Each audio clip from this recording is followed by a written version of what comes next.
listening to Rated RX. Your dose for the day. Hello, everybody, and welcome in. This is the Rated RX podcast, and now we're heading to our adverse reaction section. Today, we're going to react to something crazy. The theme for this week: what pharmacists wish you knew about your meds. And what I wish people knew a little bit about was more about the drug recall process. So I'm going to share an image on the screen here, and then I want you guys to just react to the image. So this image has been all over social media the last couple weeks. They had some big recalls, but the news likes to scare everybody. It just goes on. They go on there and they say, blood pressure medicine recalled over cancer-causing chemical concerns. All right. So what is your first reaction to this? I'm thinking, oh God, like what panic calls I'm gonna get now. For sure. I know you're probably gonna get a lot of panic calls, people angry, upset, wondering what medication, right? Yeah, this doesn't even say like what medicine this is, just blood pressure. It is like you're just gonna get calls on every single blood pressure. Is it my blood pressure? I'm on insulin. Is mine involved in this too? Oh yeah. Those questions are under there. So the thing about this, what I really hate is they put the link there and then they have this attention grabbing sentence, right? And all the news outlets do it because they don't really understand. They're like, drugs and cancer. It's causing cancer. So they was like, oh yeah, people are going to read this. But people don't even click on the link to read about it, see what drug it is, see how accurate the reporter is, to see where they're getting information from. But have you guys ever scrolled through the comments and just thought, like, dang, nobody has read this article? All the time, man. All the time. I'm like, what are you doing? Who gave you a phone? Why are you allowed to talk online? Jesus. But some of them are ridiculous. Some of them make some pretty unhinged claims. And I get, but I also get it. It's rooted in fear. This is rage bait. Like, this is just straight up rage bait. Like, no information other than your and of course you're gonna be like, oh, am I too? Right. So I get it.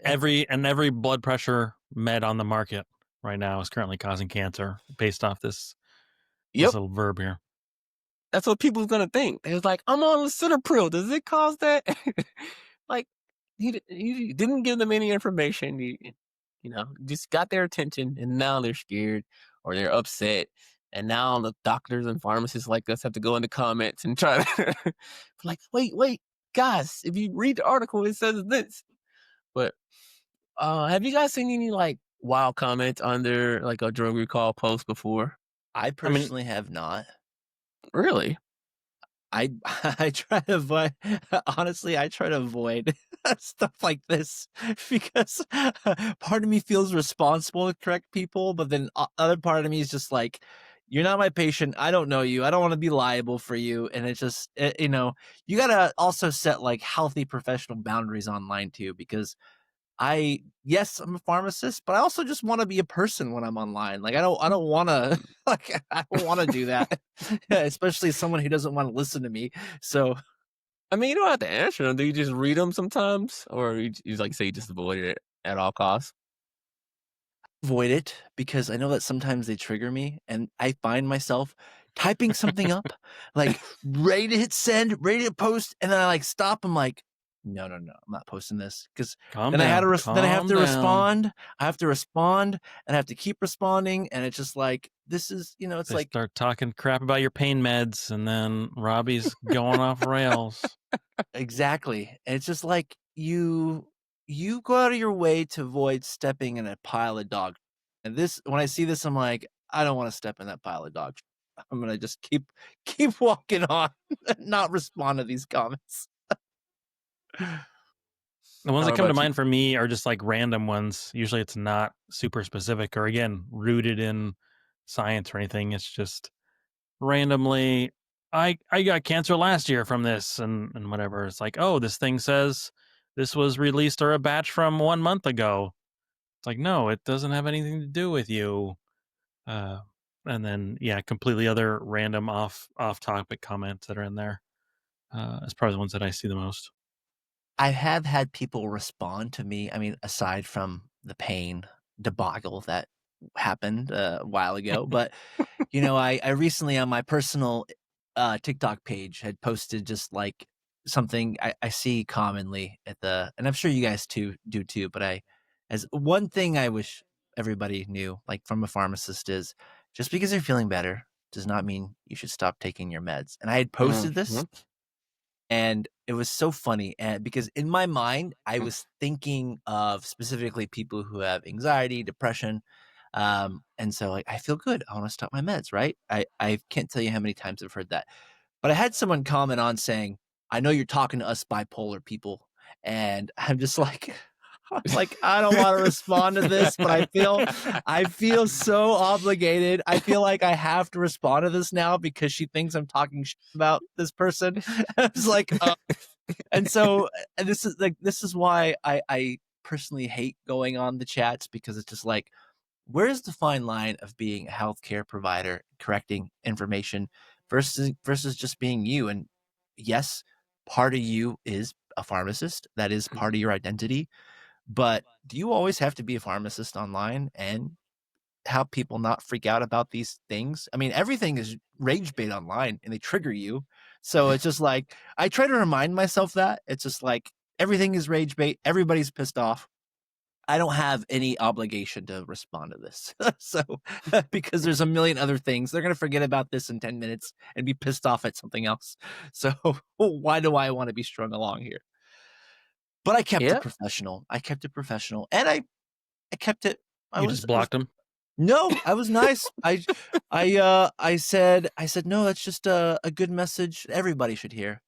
And she said, but I know you're talking. And then what did she say? She said, oh, well, I know you're talking specifically about bipolar people, and I'll take first prize on that. And I responded back, well, it's better to be first and I better be number one than number two, if you know what I mean. It always comes back to the butt stuff for Robbie. But I mean, like, that was like me just trying to be me online and be a pharmacist. And it's, you just got to be careful about that stuff. Anyways, I digress. Yeah. I agree with you guys. The comments definitely piss me off sometimes. I get so upset. But like, these people don't know anything. But I tend not to comment because I know it can kind of like you'll be there responding and then people will fight you. But some of the interesting ones I see in there a lot are the herbalists or the natural medication only people like, see, this is why you shouldn't take drugs. And then they got the people that just like lump one drug, all drugs into this one drug. See, you shouldn't take any drugs at all because this one causes cancer. So all of them must cause cancer. And then you have the other people on there that's on there just trolling you. You're like, uh, just all types of stuff. They're just on there going crazy, saying it's kind of entertaining, but also upsetting at the same time because I'm a healthcare professional.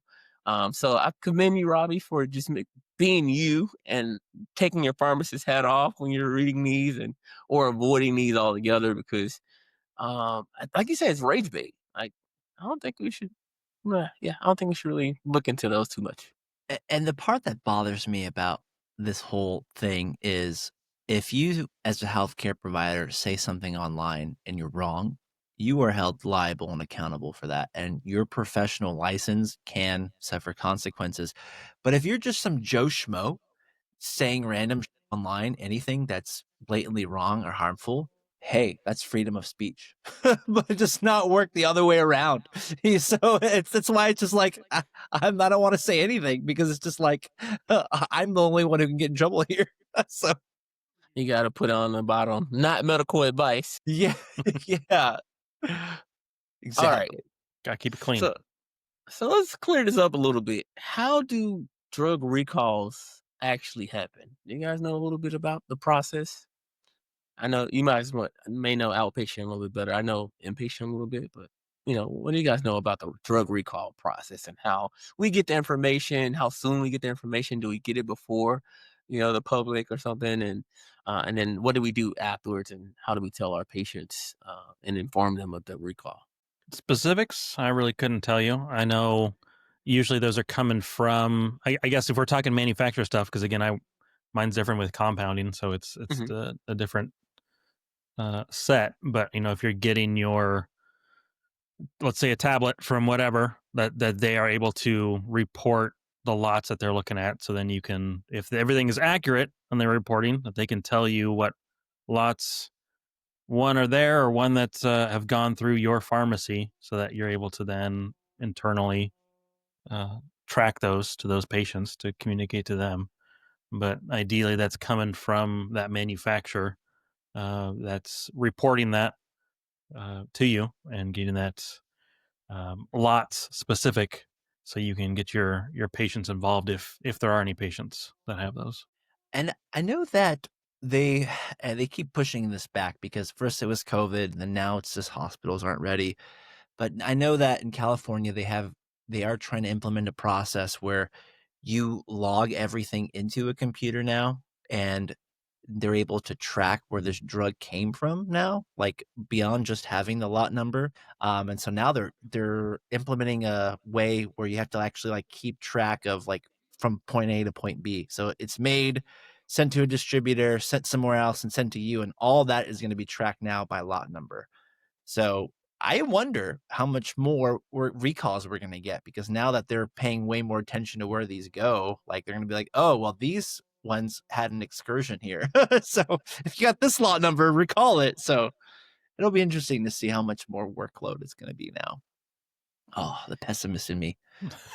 Oh, Yeah, I mean, I think with the new technology, like you're saying, it's a little bit easier to track these drugs. But basically, the FDA sends out an alert. Everybody gets the alert. All pharmacies, manufacturers, and stuff, and then we tend to share the alert from there. So you get the alert. I know, on inpatient side, we figure out which lot. So each medication is batched, into a nice little lot, and every group of medications is easily identified by that lot number. So you figure out which batch it is that's affected, and then I know in the hospital we go through our stash of medications that we have. We check to see if we have that lot number. If we don't have it, it's not to worry about it. And then we also run through all the patients who check to see if they received any of that lot number. If the patient has received it, we'll send them out email, I think a phone call, and a text. I think they get all three to let them know, like, hey, this medication has been recalled. Please contact your doctor ASAP, and we'll assist you with exchanging the medication. Or, but don't stop it urgent. Like we still say, don't stop it urgently and all that type stuff. But yeah, we don't find out before everybody. It kind of goes out around the same time that it's out on the news. We know about it, slightly before that, but it's all around the same time. So we're not holding information from you like we do the drug with free call. And we're trying to like, hey, don't keep it on hush, don't tell them yet. We got to get it back first. No, it kind of all goes out at the same time. And we do our best to notify our patients, and get that medication back so that they're not taking a medication that's not 100% safe for them. Um, but yeah, so moving on, just to clear all this up and close the loop, what is the right thing for our patients to do if they think, or yeah, if they think they have a recall medications, right? I would say as you're saying, the info should be relatively available for them to be able to publicly search for it. So knowing their lot numbers, but also that the pharmacies can get it pretty quick. You should be able to contact your pharmacy, and they have a pretty good idea if your meds are compromised at all, or whatever's involved with that specific recall. So I'd say Google probably is going to be pretty good, but then your pharmacy, wherever you're getting it from, will likely have that information that was sent to them as well. Nice. Anything to add, Robbie? it would just be nice if that was automated. Um, it's just, maybe you can have your your point of sale system be arranged in such a way where, since you're verifying the drug, and now that these lot informations have to be done, it'd be nice if it just called it by itself and it just cut the pharmacist out, they'll get a call from the machine and just be Well, done with it. You Now, no didn't one- scan your drug, so how's it supposed to know which one you Well, went to? now, well, we're gonna get there eventually. But I mean, like our point of sale system, we have to punch in the lot number, and I'm pretty sure that's a law. That's one of the laws that are coming around too now, where the lot number has to be on the bottle. So I mean, if they have that information available, like, you know, they could be a little, I guess, have a little bit of autonomy and check yourself before you call the pharmacy. It's something, you know. Dang, leave it all on the patient. No, it's not leaving it to the patient. It's empowering the patient. You know, like I'm not at home with them, making sure they're taking their meds. I don't know if they're taking it correctly. That's a trust thing. And so why can't we trust them to do this too? Like, where is the line? Nice reframe, but you know, we got some elderly patients with some kids, some dogs. They can't do that. They can't, but maybe that's where the automated phone call comes from. All right, when you see a dog, pick up the phone. But hold on a sec. If that person isn't able to take care of their medicine, that means there should in the best situation should be someone helping them and assisting them outside of the pharmacy. Because you as a pharmacist, you as a geriatric pharmacist, you know that you can't help them all. You're not at their house. You're not at their door making sure they're taking these meds, but they're still finding a way. Yeah. So And what's one more thing? You'll be surprised how many of them are not taking their medication right. Seems like the least of their issues at that point. Like, hey, is my lot number the same as this? Yeah, I mean, that group of people probably don't care. They probably would ever check and will never know. They're probably not taking it anyway. So there you go. So no issue if you're not taking your med. Good to go.